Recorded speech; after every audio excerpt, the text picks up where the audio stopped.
How you going? I'm Matt. I'm the founder of Okoye and a not-for-profit Rethink Recycling.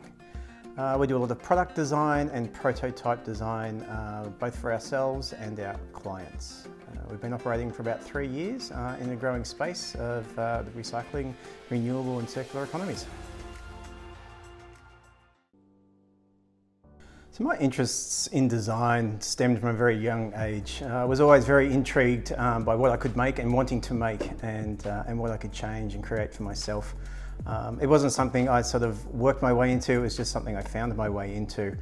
Very much started off back in the arts and crafts. Back in school, early days, it was always my favourite subject and favourite time of the week. And as that grew into high school, I got more and more into the graphic design, industrial design side of things.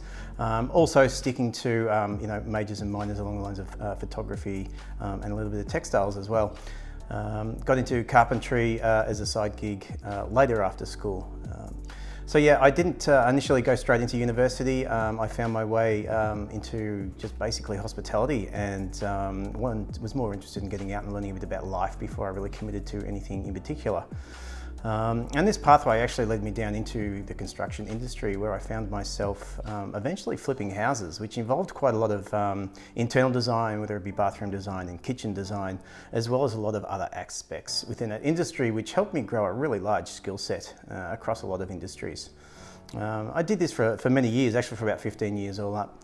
But I was also working full-time at the same time through several other industries, in particular manufacturing, which gave me a lot of hands-on experience. And I ended up in maintenance, which taught me a lot of processes around that industry, a lot of tools that we used, a lot of materials that we used.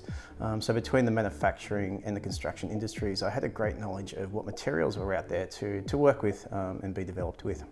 Later on, when I decided that university might be something I could follow through, I wanted a bit of a career change, but also sticking within the arts and design industries.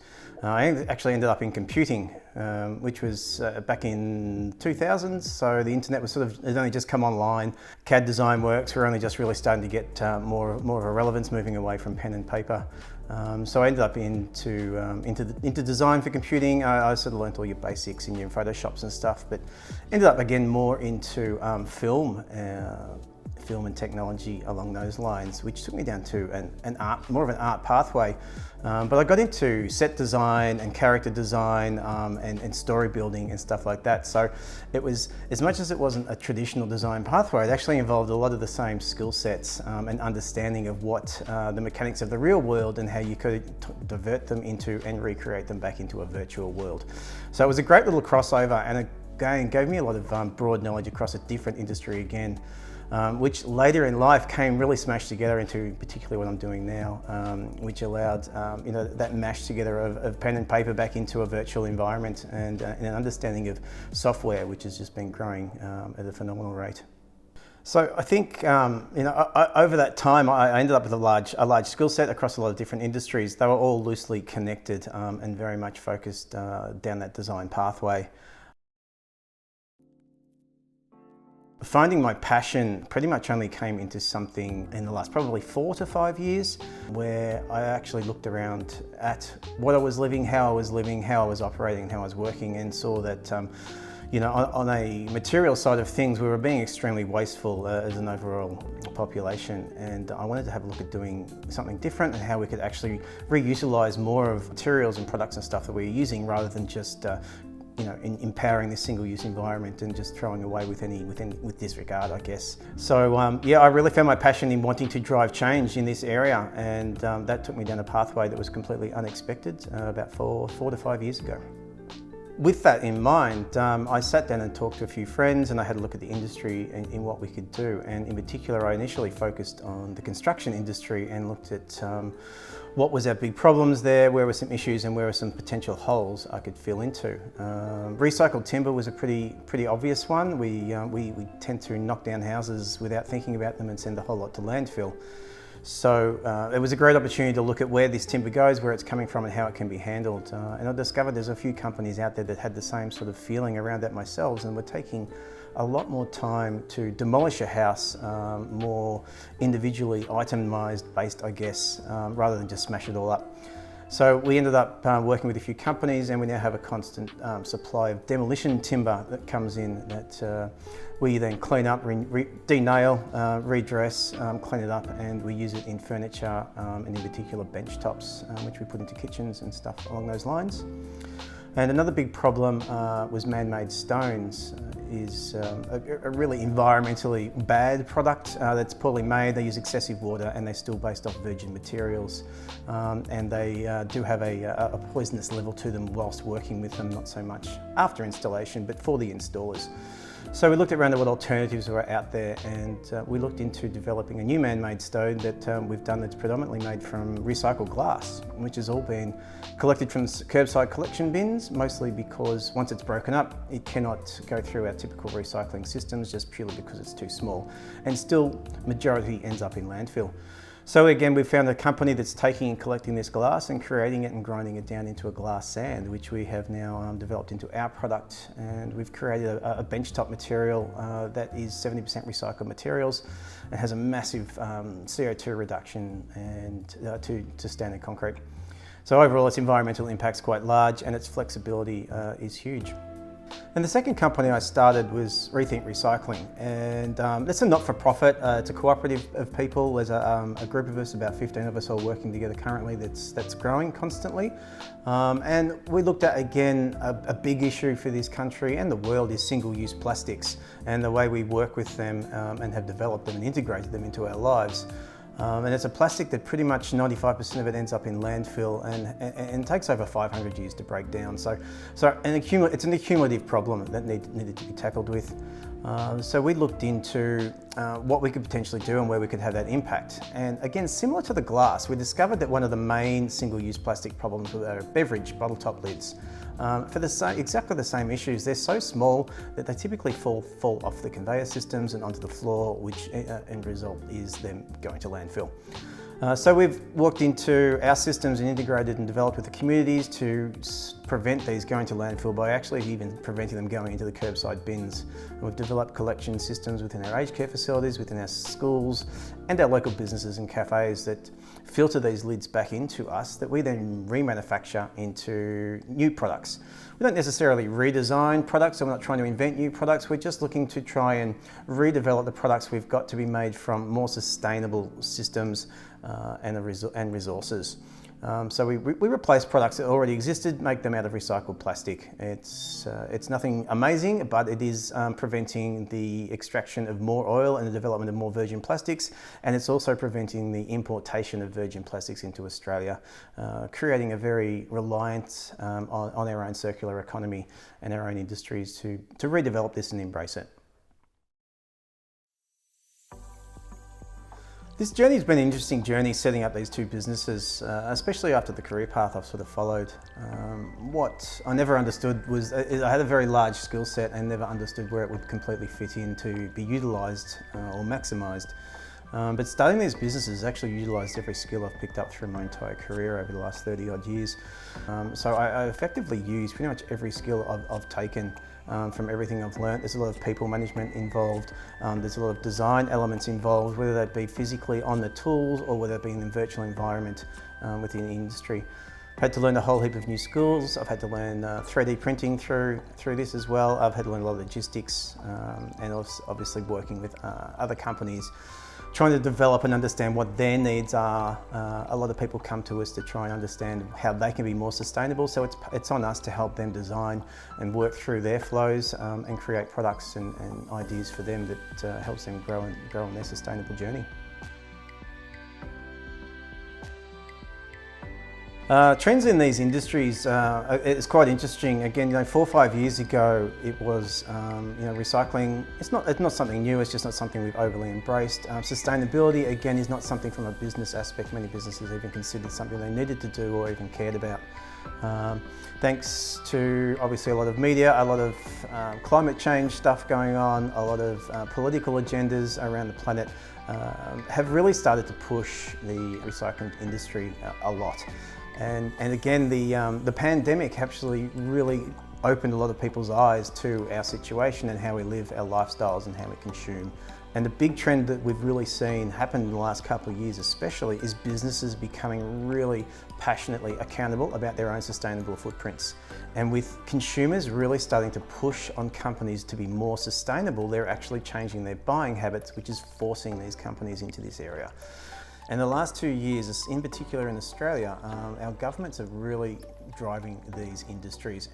So it's something that's growing, and it's growing fast. Just in the last 3 years, I've seen huge changes within this industry, and so a lot more people get involved and a lot more industry pushing for it, and a lot more of business wanting it and not knowing what to do and how to do it.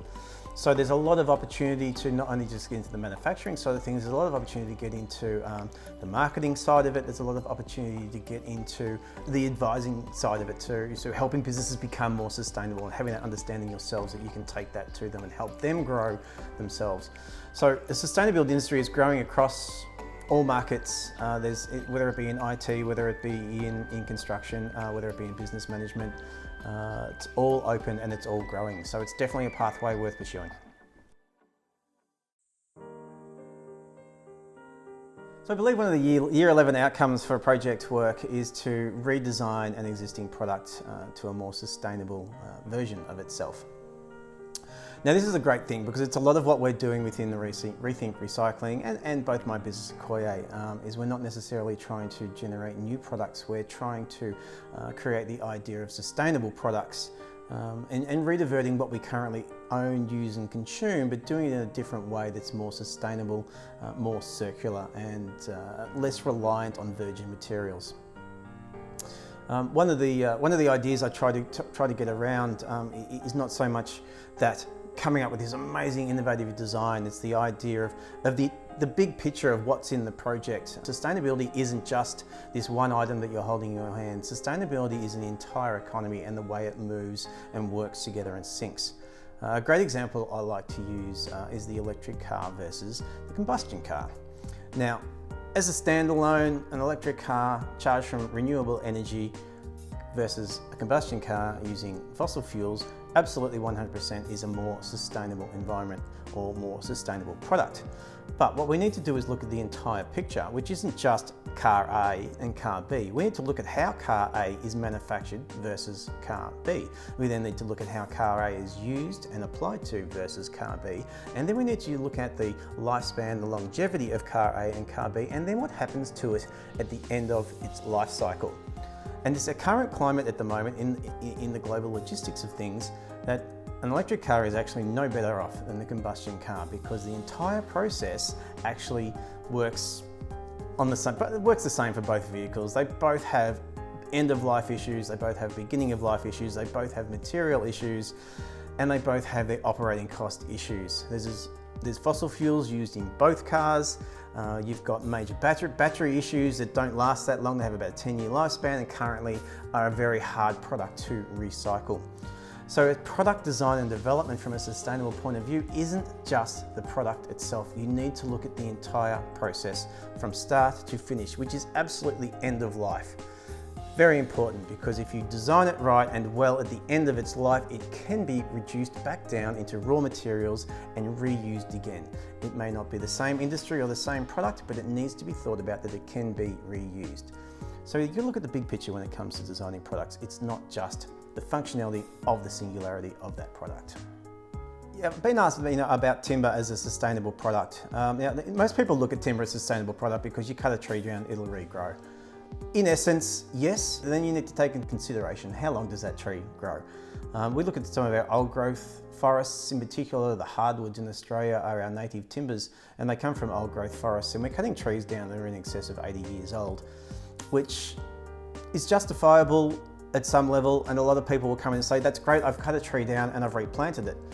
Yeah, what you've done in cutting that tree down is exposed the environment to 80 years storage of carbon, which is going to take another 80 years for that tree to absorb back into the system. So from that point of view, timber is not a sustainable renewable resource. So we've moved into plantation timber, which is a softer timber, a pine timber, which we build a lot of our houses out of. Now that's more renewable than a hardwood old growth timber because it's ready for harvest in about 25 years. But then you need to look at the processes and what that's done. The damage that's done to the environment harvesting this timber is quite enormous. The amount of fossil fuels and equipment used in harvesting that timber is all made from virgin materials. It's all consuming major resources, and it's also emitting huge amounts of CO2 to do this. We then need to stack all these timbers up onto trucks to transport them halfway around the country, which obviously has its own implications. These timbers then get processed through machinery, and then they're again shipped back out all over the country into their lumber situations and then sold to the public. So renewable and sustainable timber plantations is very controversial. They are not as good as they look at. Ways around this is we need to look at different types of timbers. You've got options out there. Hemp is getting a lot of legs and growing as an industry, and bamboo as well. Now, a lot of people say, oh, they've got to go through that same process, but yes, they do. But what the big thing is that hemp and bamboo are ready for harvest within 2 years. They are a fast-growing, high consumer of carbon, and the amount of timber is about 3 or 4 times, don't quote me on that, about 3 or 4 times what you'll get out of a pine plantation in the same level of footprint. They use a lot less water, they use a lot less processes to produce that end result. So when you look at that on a bigger picture, it's a lot more of a sustainable resource. But then you look at the way it's marketed and sold, and hardwood timbers are the premium, that's the high end, people want to see it. We've made them desirable, so that's what people push for. What we need to do, and again, that's part of that big picture, is start to market and push these more sustainable materials as them being that high end, them being the desirable. And therefore we'll reduce our reliance on these old growth stuff and these old processes, and we'll be able to produce a lot more for a lot less with a much greater environmental impact.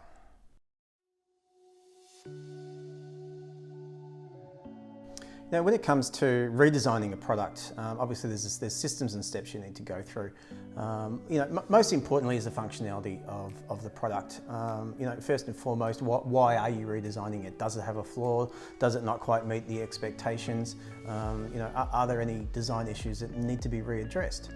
If you can answer a few of those questions and can see a potential redesign, then that opens the door for that. Then you need to look at its footprint. You need to look at sustainability footprint. And as I mentioned, you're looking at that big process. So once you've decided on a product that you want to look into redesign, have a look at how it's currently manufactured. Look at the manufacturing process of who's currently making it, look at their ethics, and look around what they're trying to achieve as well. Then look at your client's needs and what you're trying to produce and how they fit into it and what angle they're coming at. Are they looking for a sustainable design? Are they looking for something that's more functional over the sustainability? There's lots of factors that get involved in that. And then when you come to that redesign, have a look at what it's made, the materials it's made out of. Does it necessarily need to be made from that same material? Are there alternatives on the market that would do the same job with a more sustainable footprint?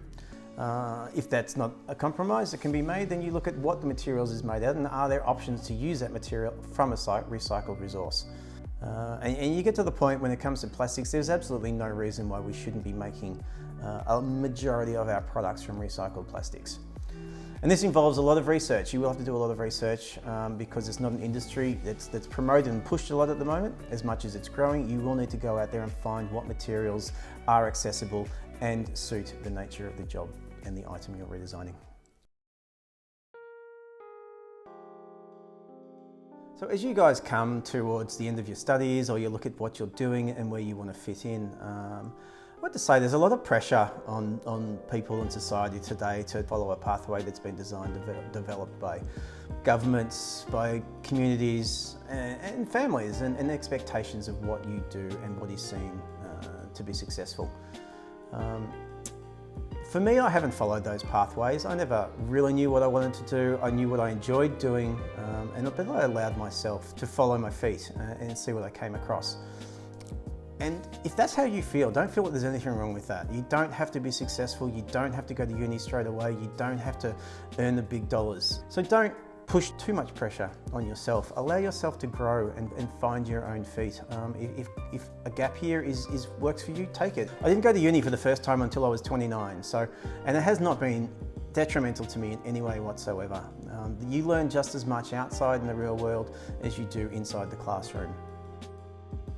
Okay, well, I hope what I've spoken about today helps you guys make a few other alternative decisions, maybe helps you look a little bit away from mainstream, outside the box, helps you maybe find a little niche market as well.